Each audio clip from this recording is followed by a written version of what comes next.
Okay, let's get into some specifics. Speaking in tongues, the gift of tongues. I received my tongues, honestly, maybe 2 years ago.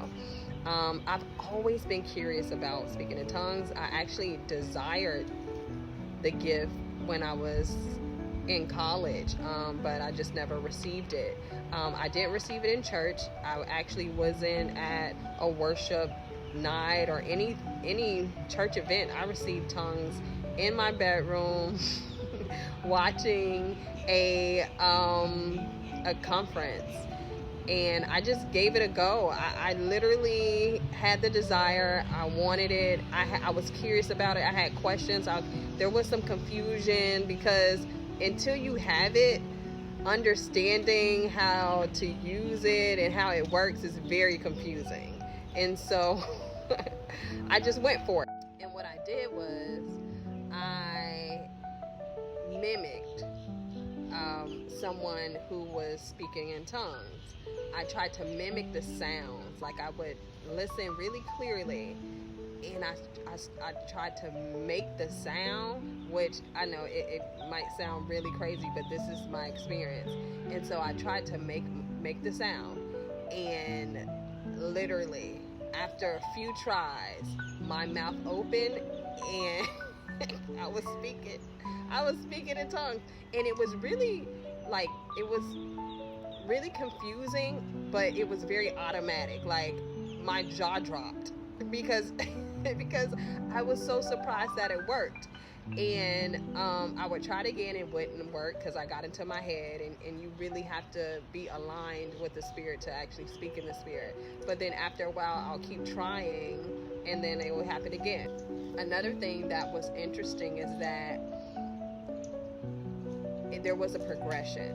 I speak in diverse tongues. I have different tongues. I know when they change because of the sound.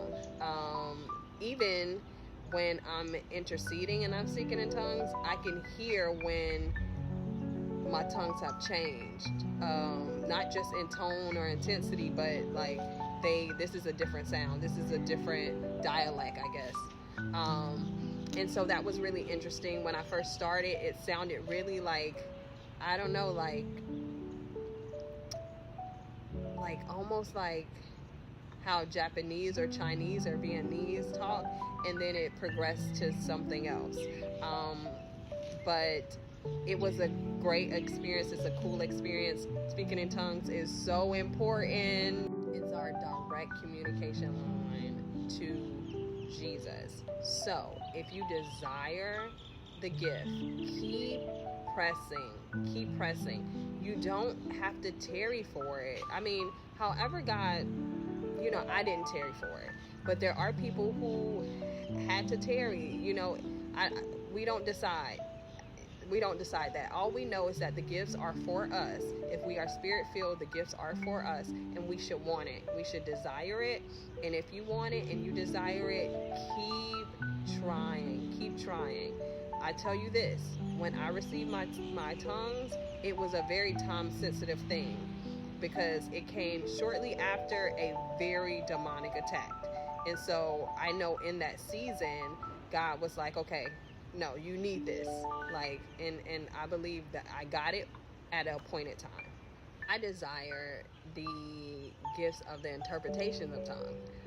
I have not gotten it yet, but I pray for it all the time because I really desire to be able to interpret, even what I speak or even what someone in the congregation is saying.